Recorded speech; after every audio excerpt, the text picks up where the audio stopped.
Olá, meu nome é Lívia Maria, eu sou médica nefrologista e hoje eu vou falar com vocês sobre o projeto RADOC. Obrigada pela atenção de todos.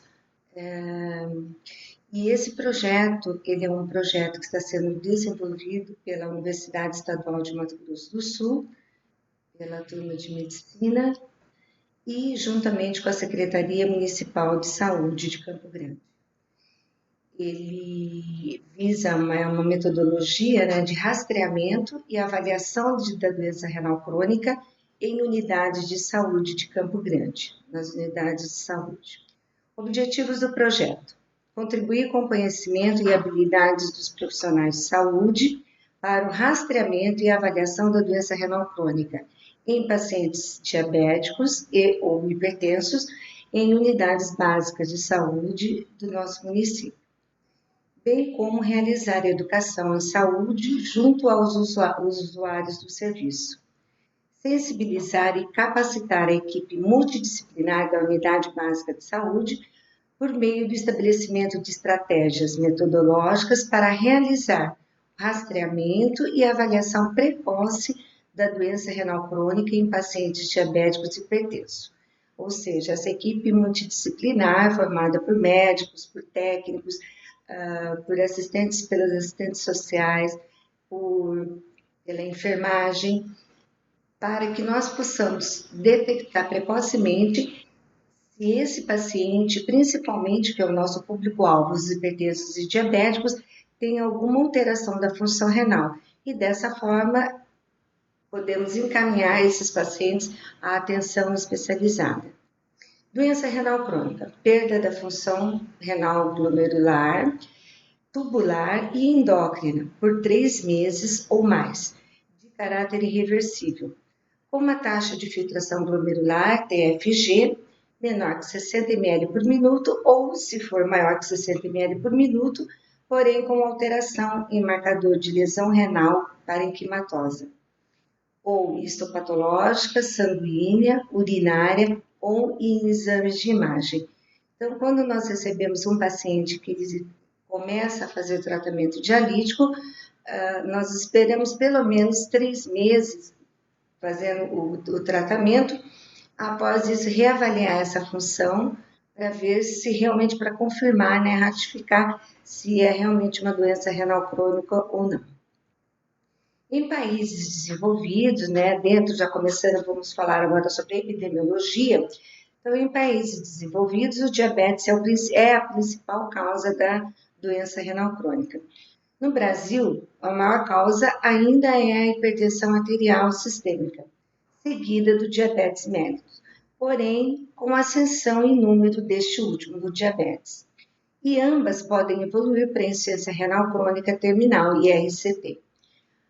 Esse aumento, né, de incidência e elevada prevalência de DRC em seus diferentes estágios, que eu vou falar um pouquinho mais para frente, porque nem todos são terminais ou dialíticos, mas tem uma evolução de forma progressiva a cada ano e em proporções epidêmicas.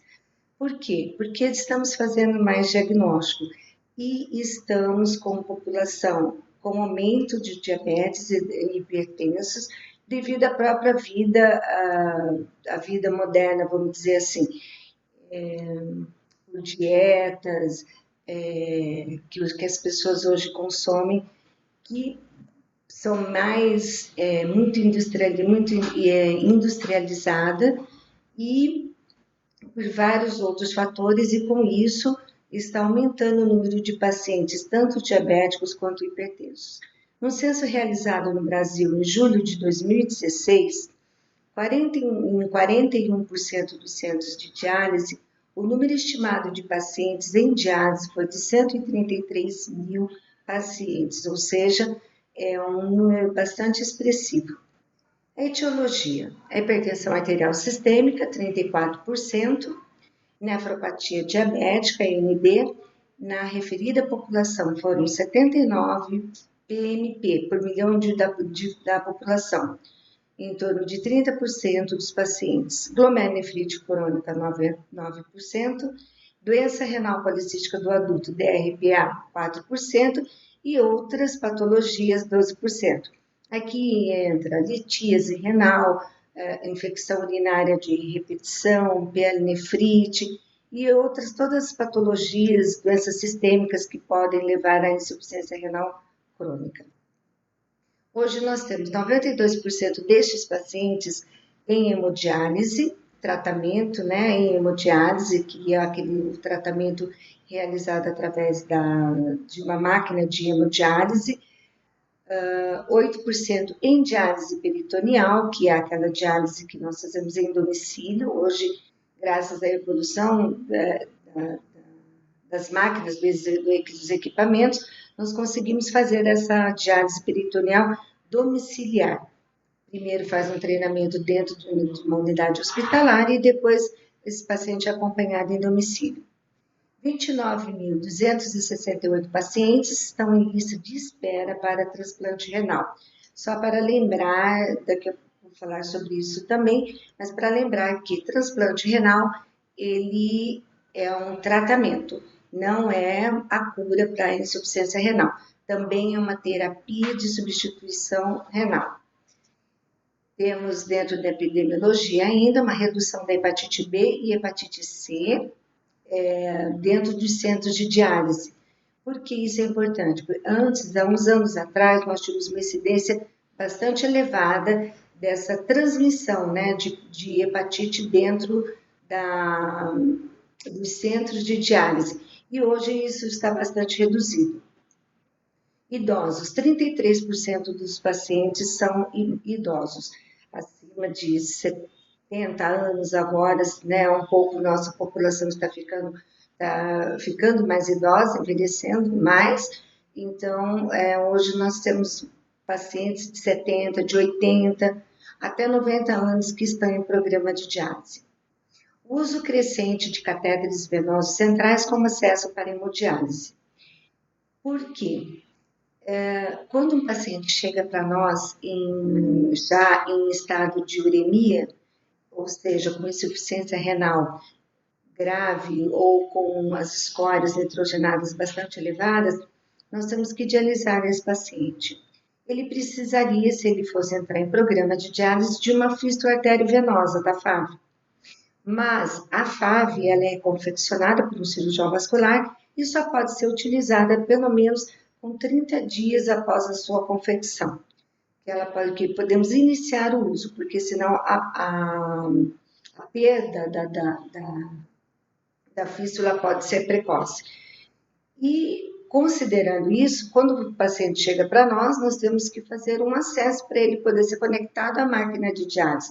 Esse acesso são os catéteres venosos centrais, que podem ser passados em qualquer vaso, uma veia de preferência, pode ser uma jugular, ou uma femoral, ou uma subclávia, para poder conectar à máquina de diálise. Então, por isso que eu disse que tem um uso crescente de catéteres. E o que implica isso? Implica em infecção de corrente sanguínea. Temos um número elevado de infecção, ICS, devido ao uso desses catéteres.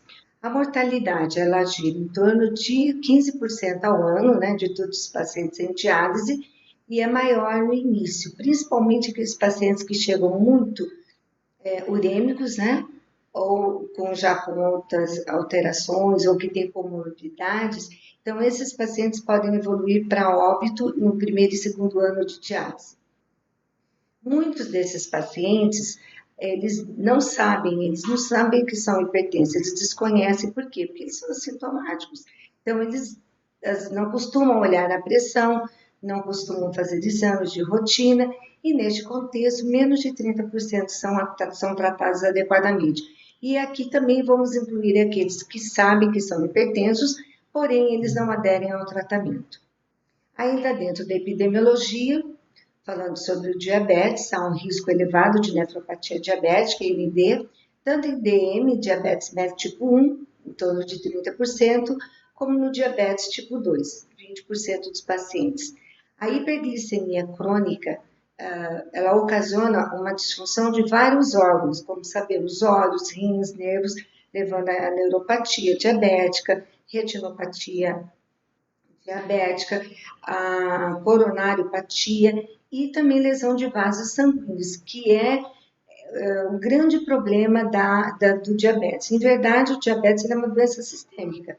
E como acomete os vasos sanguíneos, ela pode levar à disfunção de qualquer órgão. E a lesão renal característica, né, voltando um pouquinho mais mais especificamente para os rins, a glomerulosclerose diabética e nodular. Então, essas são as principais lesões que ocorrem nos rins ocasionada pelo diabetes. O diagnóstico da nefropatia diabética, ele é feito a partir de 5 anos da doença no diabetes tipo 1 e no tipo 2 no momento do diagnóstico do diabetes. A hipertensão arterial, as causas são multifatoriais, né? E ela é a mais frequente das doenças cardiovasculares e causa lesão de órgãos-alvo, entre eles o rim.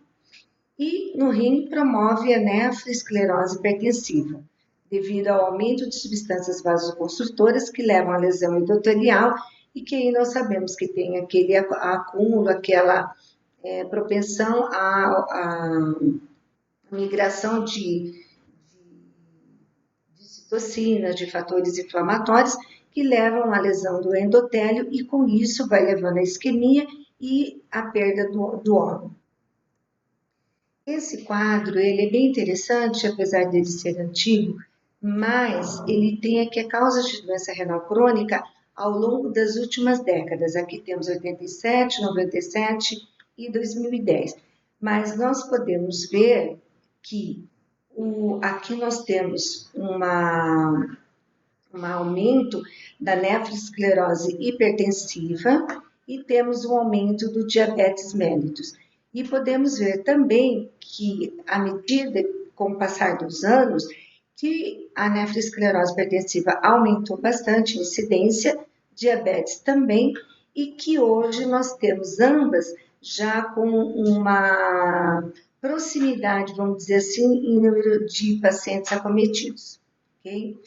Dá para ver bem essa diferença. Hoje nós temos 35,2% né, de nefroesclerose hipertensiva e diabetes mellitus 28,8%, que já são taxas bastante próximas.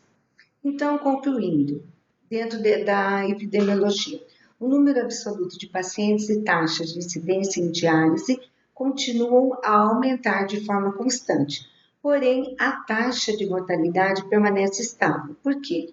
Hoje nós temos vamos dizer assim, a aparelhagem, máquinas de diálise que são mais adequadas, que estão mais aperfeiçoadas, e com isso nós conseguimos melhorar bastante o tratamento dialítico. E hoje os pacientes eles são mais estáveis, ficam mais estáveis durante a diálise. Temos pacientes hoje em tratamento dialítico que estão há mais de 10 anos fazendo diálise, 10, 15 anos em tratamento dialítico. E há discrepâncias regionais e estaduais evidentes nos dados coletados. Por quê? Porque sabemos que cada estado tem as suas dificuldades inerentes à questão de gestão, à questão do número de pessoas que fazem esse trabalho, a coleta de dados. Então, nós temos essas discrepâncias. Então, não são iguais em todos os estados. A doença renal crônica ela tem se mostrado estável em alguns países, devido à maior conscientização dos médicos e colaboradores no âmbito da saúde.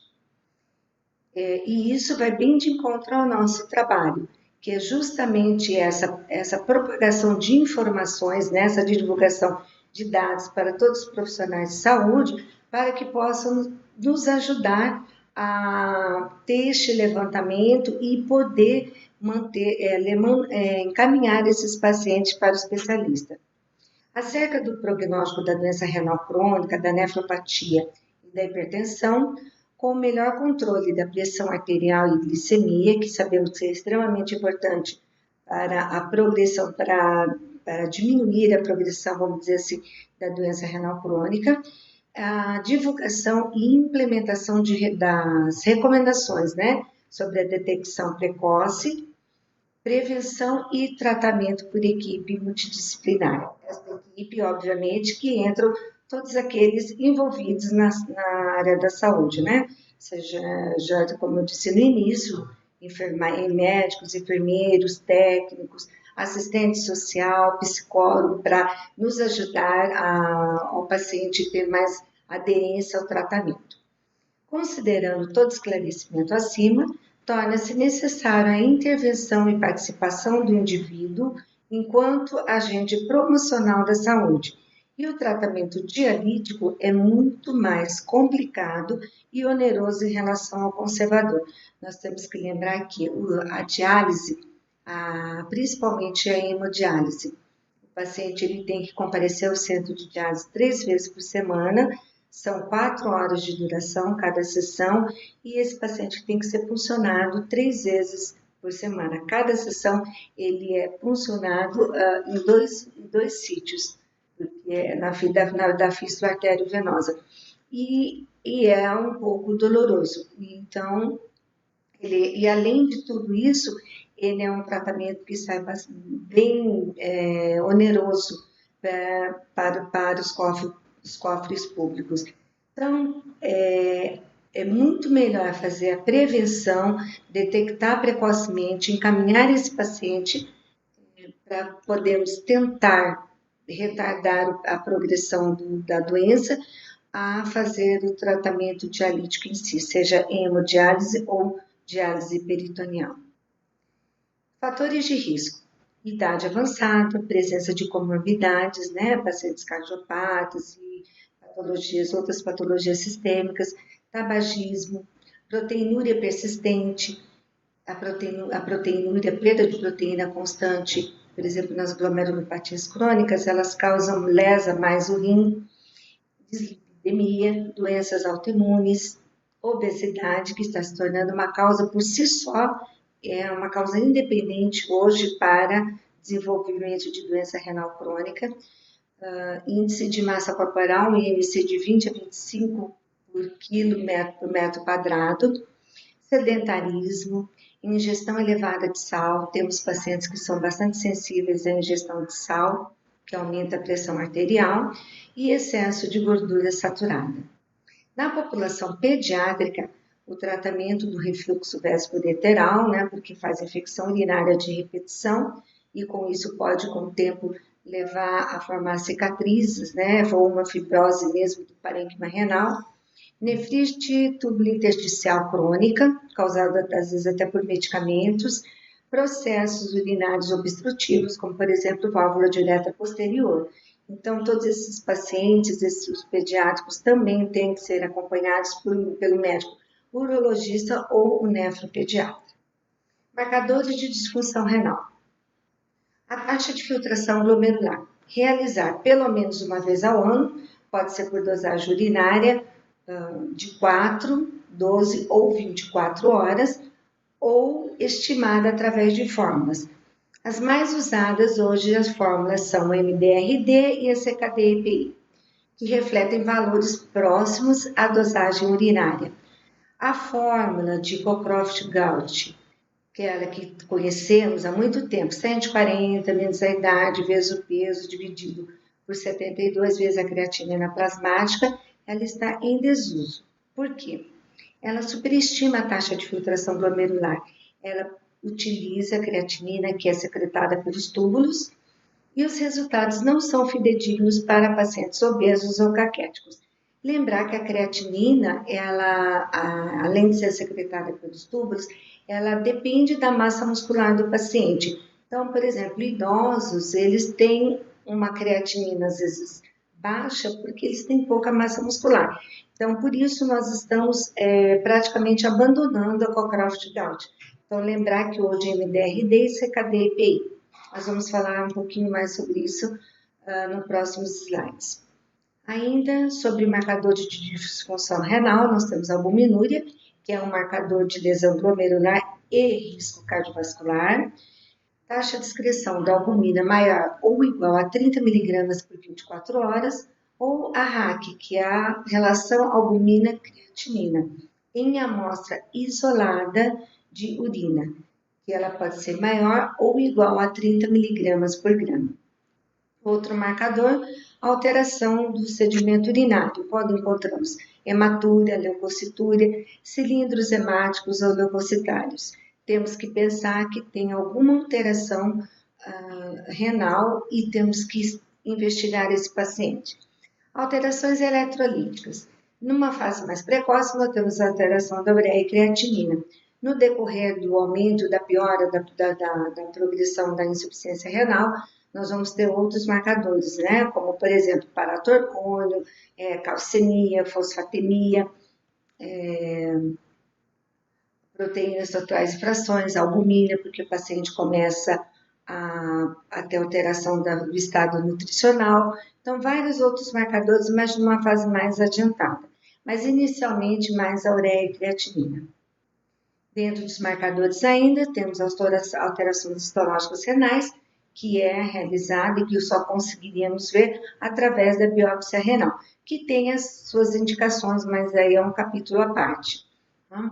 Anormalidades em estruturas renais em exames de imagem, como, por exemplo, a ultrassonografia, que é um exame não invasivo, mais fácil de ser realizado, que nos mostra a dimensão, o tamanho dos rins, o córtex renal, se nós temos um córtex já, córtex e medula, se tem a diferenciação da córtico medular.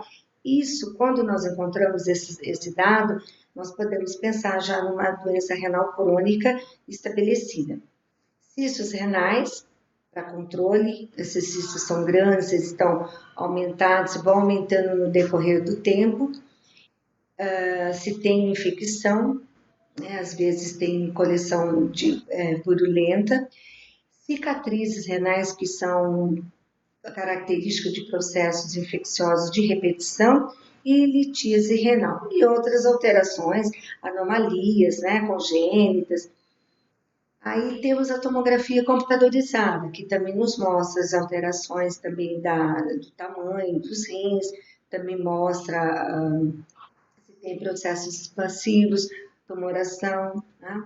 Cintilografia renal, ela é importante para ver a parte tubular e glomerular dos rins. E nos mostra também quantos por cento tem, qual a porcentagem de funcionamento de cada rim. A creatinina. Creatinina, como eu disse antes, creatinina sérica, ela é derivada da creatina, né? E que não deve ser usada como marcador isolado, justamente porque ela depende da massa muscular do paciente. Estadiamento da doença renal crônica. Levar em consideração alguns fatores, como alguns itens como idade, sexo, raça, etnia, taxa de filtração glomerular, albuminúria e a relação albumina-creatinina. Estadiamento da DRC. O cálculo para a classificação da DRC ele é feito com base na taxa de filtração glomerular. E para isso são necessários os seguintes exames: creatinina sérica, a proteinúria em urina de 24 horas, albuminúria em urina de 24 horas, ou, para ficar mais fácil para ser realizado, albumina/creatinina em amostra isolada de urina. Por quê? A urina, esses exames coletados em urina de 24 horas, eles são mais trabalhosos, são mais difíceis, às vezes, principalmente paciente idoso, que às vezes não consegue ter incontinência urinária, então, ou urina em fralda, então você tem uma certa dificuldade para coletar. Essas urinas de 24 horas, elas precisam ser armazenadas em ambiente refrigerado, em lugar refrigerado. Você tem que colocar dentro da geladeira. Nem todo mundo tem condições de fazer isso. Às vezes não tem geladeira, ou tem uma geladeira que guarda, né, para guardar tudo, guarda alimentos. Às vezes não tem um espaço para colocar essa urina. E, às vezes, esse armazenamento e o deslocamento de casa, do domicílio até o laboratório, demora um tempo, às vezes o paciente mora em outro município, né? Aqui no nosso ambulatório nós atendemos pacientes de outros locais, então a albumina-creatinina é uma relação muito mais fácil de ser realizada e pode ser feita em amostra isolada de urina. Ainda dentro do estadiamento, as equações mais utilizadas atualmente para definir a taxa de filtração, como eu já disse, a CKD, EPI e a MDRD. Existem os aplicativos, né, que realizam o cálculo dessas equações e também os softwares próprios da Sociedade Brasileira de Nefrologia. Aqui nós temos um endereço que vocês podem entrar pelo Google, tanto pelo celular, qualquer computador, você tem acesso a essas fórmulas, que são as seguintes. Nefrocalc, né? Aqui nós temos as fórmulas, temos a MDRD, temos a MDRD, temos a CKD-EPI, tem a Schwartz, a 1 e 2, que é usada mais para crianças, né? E aqui está grifada a CKD-EPI, que é a que nós mais utilizamos. E dentro do Nefrocalc, aqui nós podemos ver o sexo, a etnia, né? Etnia, o valor da creatinina, a idade do paciente, clicamos em calcular e nós temos o cálculo estimado. Então, é bastante prático a utilização dessa forma. Então, vamos lá. Estadiamento da DRC. Esse quadro é bastante esclarecedor. Ele foi desenvolvido pelo CADIB em 2012. Ele nos mostra a taxa de filtração glomerular relacionada com a albuminúria, né? Com a perda de albumina. E aqui nós temos a taxa de filtração glomerular e o estadiamento ele vai de G1 a G5. G1 seria o normal ou discretamente ou aumentado, que a gente chama de hiperfiltração glomerular. O G2 seria aquele um pouquinho já diminuído, né? Diminuída a taxa de filtração glomerular. O G3A e o G3B, pouco ou moderadamente diminuído, o G3B mais diminuído. O G4 já seria severamente diminuído e o G5, falência renal. O G5, ele pode ser subdividido ainda em G5, que é o pré-dialítico ou o dialítico. Então, o G5 seria o estadiamento mais grave. E podemos ver neste gráfico que A1, A2 e A3, que são as categorias das perdas de proteína, mais especificamente a albuminúria, nós trabalhamos mais com a albuminúria, que o estágio 1 é o normal, né? O estágio 2 moderadamente aumentada, e o A3, que seria bastante severamente aumentado. Então, seria uma perda maior de proteína. E isso podemos caracterizar bem que no G5, a perda de proteína é bem maior em relação ao A1. Então, quanto maior a severidade do grau da doença renal crônica, nós temos aumento da perda de proteína. Então, acho que isso dá para ver, fica bem demonstrado nesse gráfico. E esse estadiamento é o que nós vamos utilizar, então, de G1 a G5, lembrar que o G5 é o mais grave, o G3A começa abaixo de 60%, nós começamos a ter realmente a perda da função renal.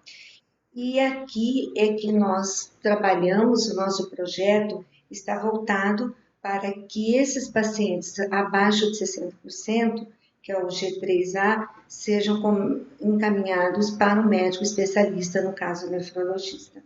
Atualmente, eles são encaminhados a partir do G3B, mas nós estamos tentando que isso mude para um estado mais precoce, porque sabemos que no estadiamento ou no estágio G3A, já começamos a ter alterações importantes, tanto renal parenquimatosa quanto na clínica. Esta é a caderneta do hipertenso, diabético e DRC. Essa caderneta nós estamos utilizando nas avaliações dos pacientes e podemos ver, ela é bem didática.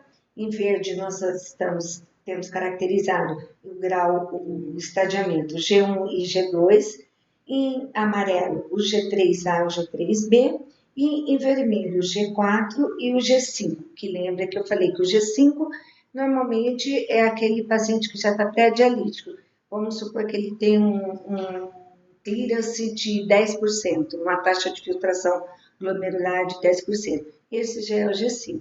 Então, já é o paciente pré-dialítico ou já que deve ser encaminhado para a diálise. Eu vou explicar essa diferença.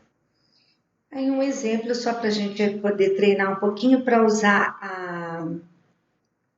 o estadiamento juntamente com essa classificação e na caderneta. Vamos lá, exemplo 1.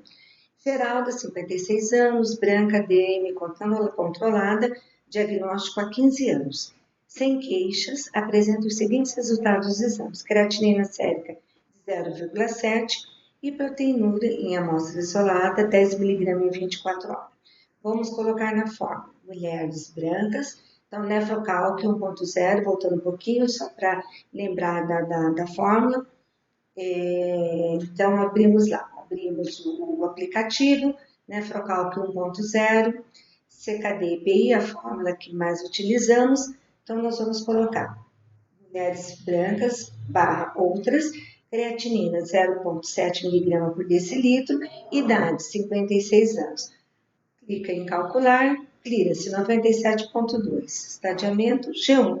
Aí colocamos isso, relacionamos com o quadro, que já mostrei anteriormente, estadiamento G1, ok?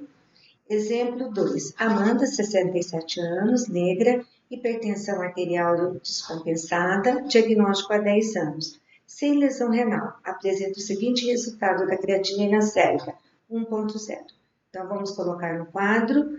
Então, aqui, nefrocalque 1.0, CKD EPI, mulheres negras, creatinina 1.0, idade 67 anos, calcular 67,4 ml por minuto, estadiamento G2.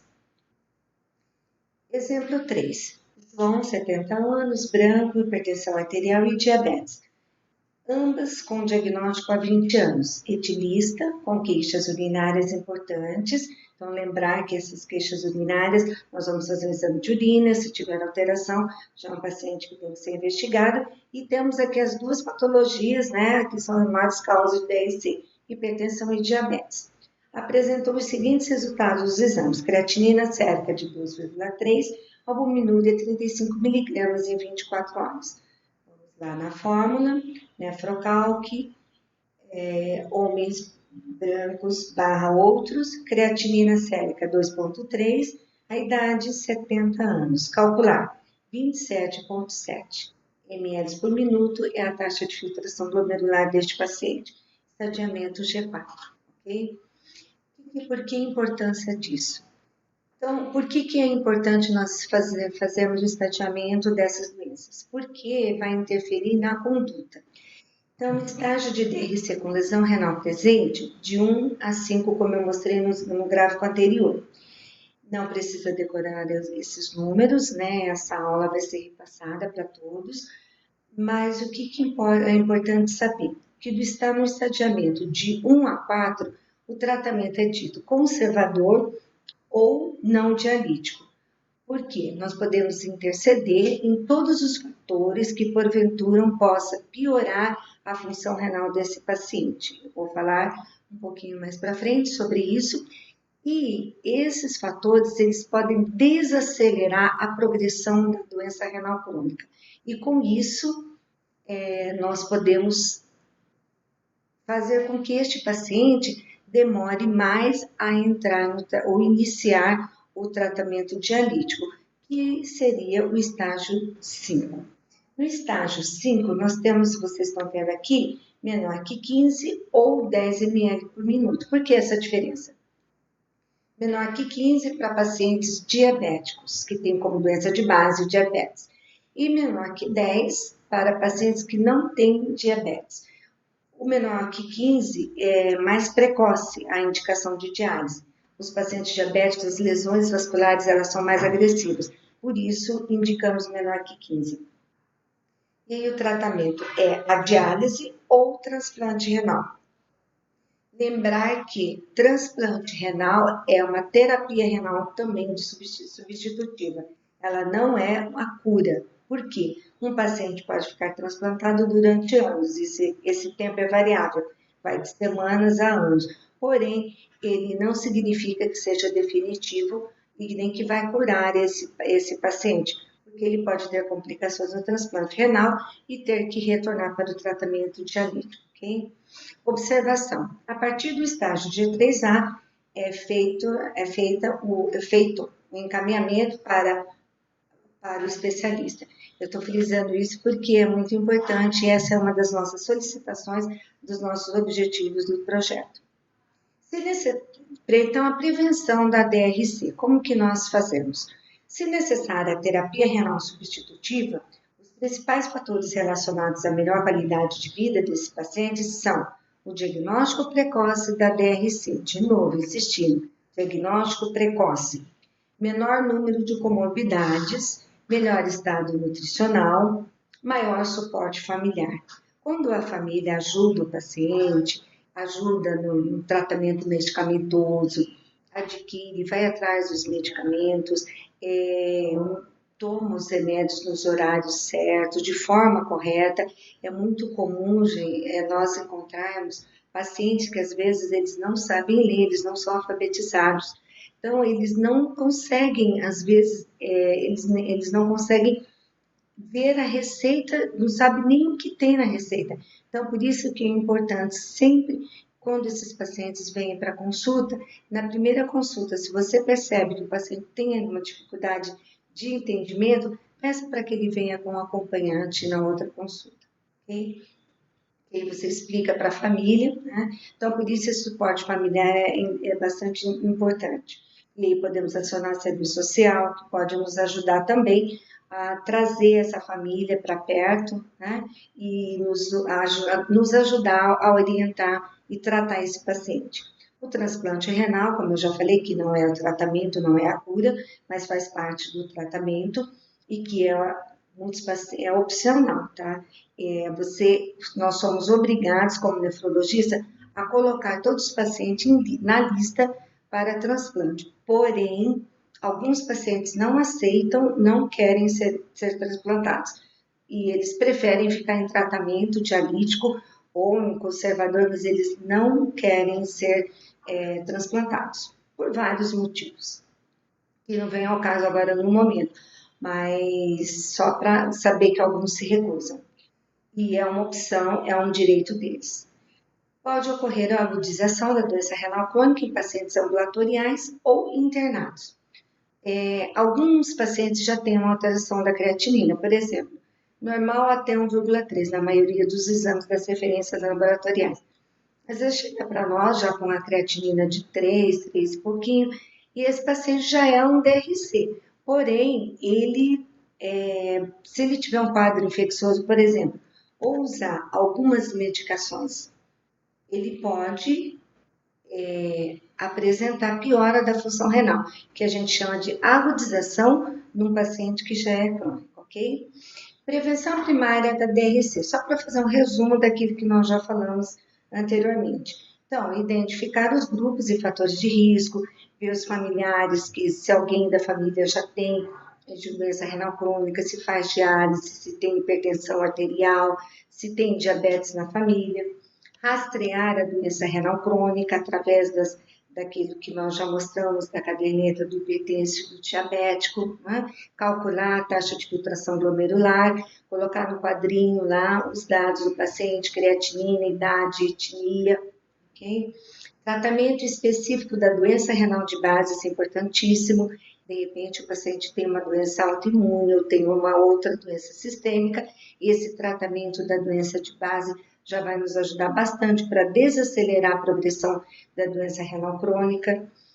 Modificação do estilo de vida, bom para todo mundo, né? Redução do peso, exercícios regulares, dieta saudável, interromper o tabagismo. Sabemos hoje que o tabagismo está relacionado com o aumento da pressão arterial, moderação na ingestão de bebidas alcoólicas, também relacionada com alterações vasculares e hipertensão. Tratar a hipertensão dos diabéticos, principalmente com os inibidores da enzima de conversão da angiotensina, ou os BRA, que são os bloqueadores de receptores da angiotensina. Por quê? Eles diminuem a perda da proteína, da proteinúria ou da perda da proteína urinária, e que são fatores, como eu já falei, de piora da função renal. Evitar as drogas nefrotóxicas. Bom, temos uma infinidade de drogas. Vou citar as mais comuns: anti-inflamatórios não hormonais, né, que todo mundo prescreve, usamos bastante utilizado em nosso meio.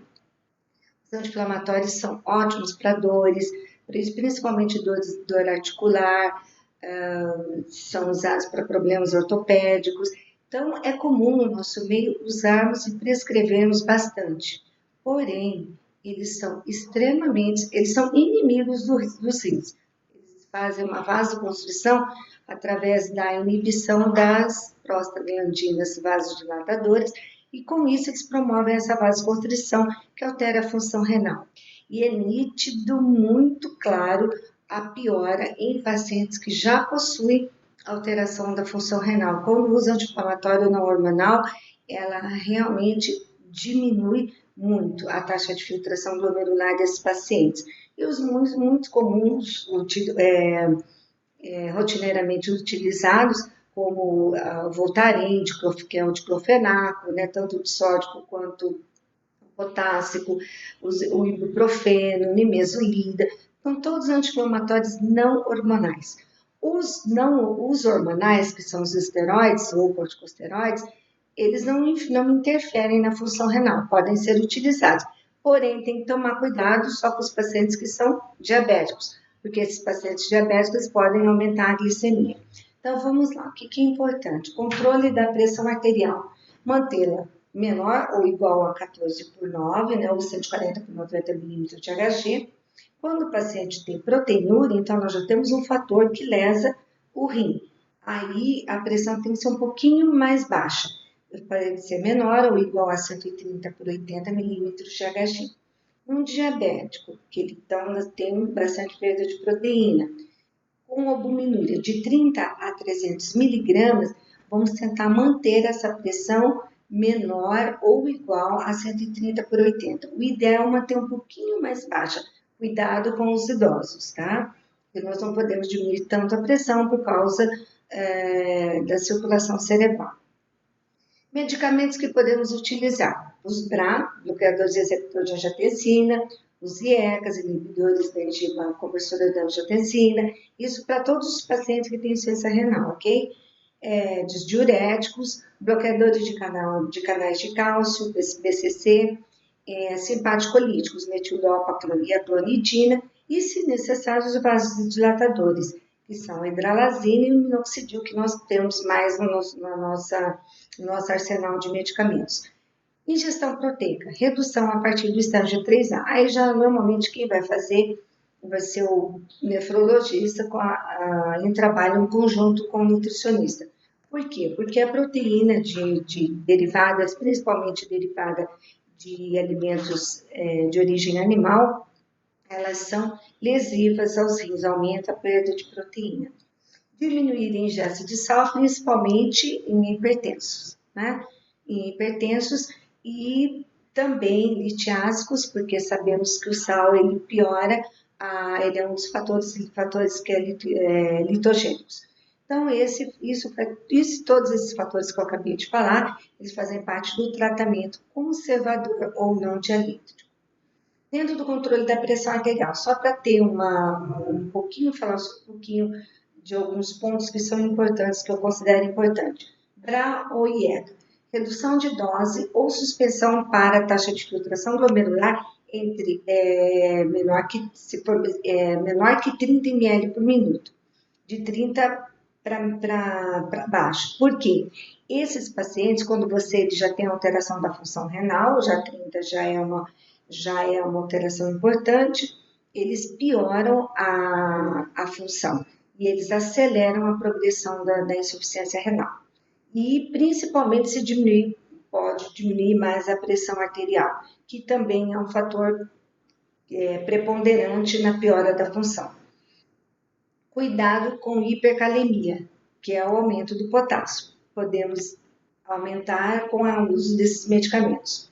Diuréticos. Tiazídicos são usados até 30 ml por minuto, a taxa de filtração glomerular até 30. A partir abaixo de 30, de preferência, vamos usar os diuréticos de alça, como por exemplo a furosemida, porque os túbulos distais, nessa fase, até 30, eles ainda estão mais preservados. E depois disso, eles começam a entrar em deterioração ou diminuir a sua função. Então, por isso, optamos pelos diuréticos de alça. Os simpaticolíticos podem ser usados em qualquer fase, só lembrar, tomar cuidado, que é por causa da questão do metabolismo hepático. Então, pacientes que são portadores de hepatopatias ou hepatites, evitar o uso, ok? Como a metronidina e metildol. Ingesta proteica, diminuir a partir do estágio 3A até o 4. A ingesta proteica aqui nós utilizamos em torno de 0,8 miligrama quilo de peso por dia de proteína. Por que até o 4? Porque quando esse paciente entrar no estágio 5 ou na diálise, ele vai perder proteína pelo próprio tratamento dialítico. Então, aí nós não fazemos a restrição proteica, a não ser que ele esteja muito hipercatabólico, produza muita ureia. Caso contrário, nós mantemos a dieta normal, tomando cuidado, obviamente, com alguns, como potássio, algumas substâncias outras, potássio, fósforo, calcemia, mas isso já numa fase mais adiantada. E nefrotoxicidade por drogas. Então, nefrotoxicidade por drogas, importantíssimo lembrar dos anti-inflamatórios não hormonais, como eu já expliquei, e antibióticos. Podem ser utilizados? Pode, em qualquer fase da doença renal, até porque nós temos renais crônicos que fazem infecção. Então, nós temos que usar antibióticos, né? E às vezes antibióticos que ele, né, no renal crônico estágio 5, que está em diálise, também fazemos redução de dose. Isso é importantíssimo. Então, em qualquer fase, precisou usar o antibiótico, vamos ver qual antibiótico que é. Precisa de ajuste de dose? Vocês podem encontrar essa tabela em qualquer site, o Google, outros sites, desde que seja um site fidedigno, né, que vocês conheçam, mas tem essas tabelas de redução de reajuste ou ajuste de dose de drogas nefrotóxicas. Tá? Não se esqueçam disso, é importantíssimo porque quando você usa, por exemplo, um aminoglicosídeo, uma garamicina, para infecção urinária, comumente usada, e sabemos que tem na rede pública, você usa essa droga para esse medicamento para tratar uma infecção urinária. E esse paciente já está lá no estágio 2B, ou 3A. Se você usar na dose normal, com certeza você vai piorar a função renal desse paciente, que não é o que nós queremos. Então, faça o ajuste de dose. Sempre calcule a taxa de filtração glomerular e colocar nessa tabela de ajuste de dose, e aí veremos o quanto nós podemos dar de dose do medicamento, ok? Ainda dentro do tratamento conservador não dialítico, nós temos o controle da dislipidemia, manter a LDL menor que 100, evitar estatinas com taxa de filtração glomerular menos que 15 ml por minuto. Okay? Controle da anemia em estágios mais avançados, manter a hemoglobina de 11 a 12, permitido até 13 gramas por decilitro. Mas esse tratamento, inicialmente, numa fase mais precoce, podemos usar a medicação oral, o ferro oral. Mas o ideal é usar o ferro endovenoso. Só que você tem que fazer ele diluído, tem que fazer numa unidade de saúde, porque ele pode dar efeitos colaterais. Então, você só vai fazer ferro, reposição de ferro, está aqui um pouquinho abaixo, correção dos níveis de ferro se necessário, mas para isso você tem que ter todo o perfil de ferro. Ferro sérico, ferritina e o índice de saturação da transferrina. Normalmente, nós só vamos fazer isso numa fase já um pouco mais adiantada. Então, geralmente vai ser um nefrologista que acaba prescrevendo. Mas só para lembrar que podemos fazer a correção de ferro antes de entrarmos com a eritropoetina, que é o hormônio utilizado para fazer a reposição da eritropoetina, que deixa de ser produzida pelos rins no estágio mais avançado da doença renal crônica. Controle da glicemia, que é importantíssimo. A glicose, quando ela não está corrigida, ela leva a alterações bioquímicas importantes que desencadeia a lesão, que desencadeia ou piora a lesão renal. E com isso pode levar o paciente para a diálise. Corrigir a hiperuricemia, manter o ácido úrico em torno de 6. Pode usar allopurinol, porém, cuidado com a dose do allopurinol. Se já for uma fase mais avançada da doença renal crônica, tem que fazer ajuste de dose, porque o allopurinol também é nefrotóxico, ok? Acidose metabólica, podemos corrigir com bicarbonato de sódio via oral, que faz todos os dias, de uma colherzinha de café, num copo de água ou meio copo de água, que o paciente toma de 1 a 2 vezes ao dia. A acidose metabólica ocorre nesses pacientes pelo uso de alguns medicamentos e também por causa do catabolismo proteico que está alterado. Controle da fosfatemia e da calcemia, distúrbio mineral ósseo da doença renal crônica, normalmente a partir do estágio 3A. Aqui vai ser também provavelmente o nefrologista que vai interferir.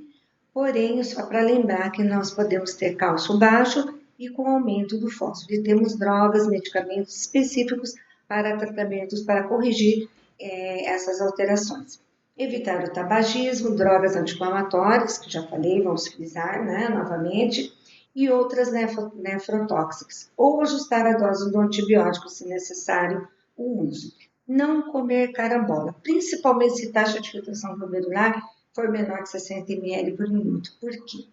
Carambola tem uma toxina que ela funciona como uma neurotoxina para os humanos, principalmente quando o paciente já tem uma alteração mais intensa da função renal. Os dialíticos, por exemplo, quando eles comem carambola, eles começam a ter um soluço que não para com medicação, só para se dialisar. Essa toxina, ela sai na diálise, mas não sai tudo. Então, é importantíssimo. Detectou insuficiência renal, proibido comer carambola, ok? Controle glicêmico. Temos várias drogas no mercado, só vou falar das mais importantes, porque são vários medicamentos, mas o que é mais utilizado? Metformina, por exemplo. Pode-se usar nas formas iniciais da DRC, suspenda se a taxa de filtração glomerular for menor que 30. Ela faz uma acidose metabólica grave em pacientes que, por exemplo, já são pré-dialíticos. Então, vamos evitar o uso se for menor que 30. Sulfonilureias, glibenclamida, glimepirida, elas são recomendadas até a TFG até 60, e essa última, que é a glimepirida, ela pode ser usada até 30 ml por minuto, mas tem que reduzir a dose. Tá? Glicazida e a glipizida, elas são mais seguras nas diferentes fases da DRC.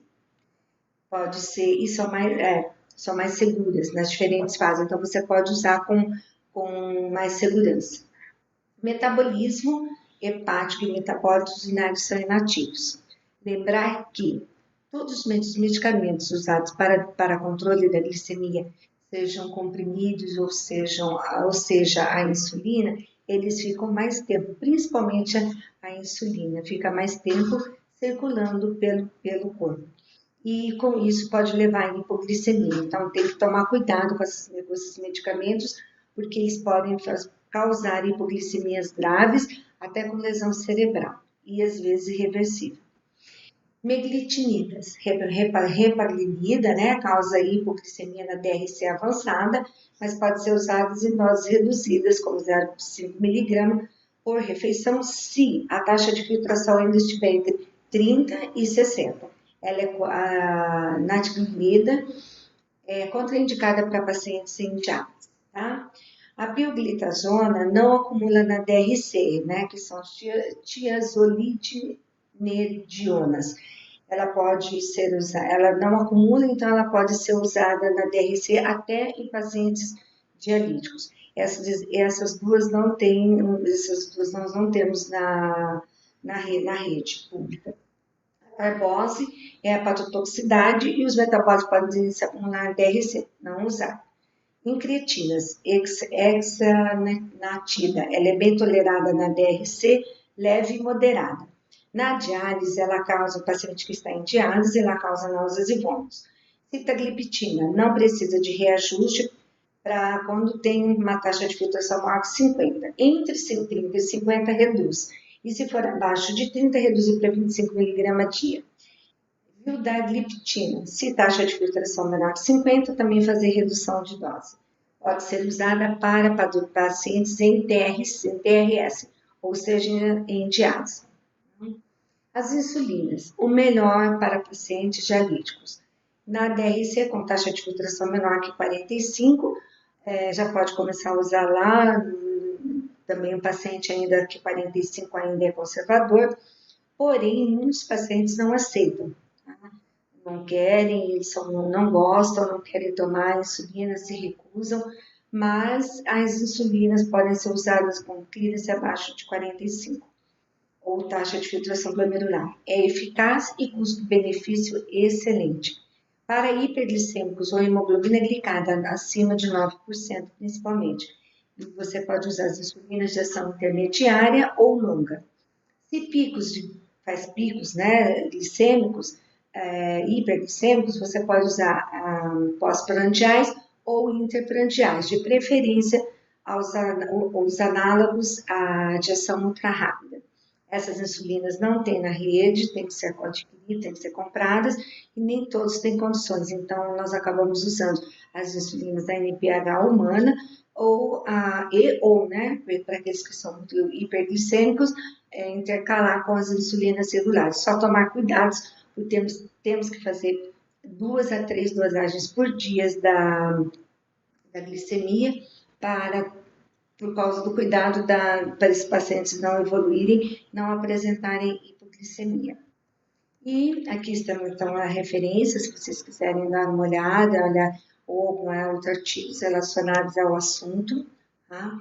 Aqui está o meu e-mail, então quem quiser entrar em contato comigo, se tiver dúvidas, quiser fazer alguma pergunta relacionada, ou tem algum paciente, algum caso em evolução, pode ficar à vontade, passar o e-mail. Eu agradeço imensamente a atenção de todos e espero que essa aula, um pouco resumida, vamos dizer assim, tenha colaborado, né, com todos os colegas no manuseio, no manejo desses pacientes, dos pacientes renais crônicos. Muito obrigada e até a próxima.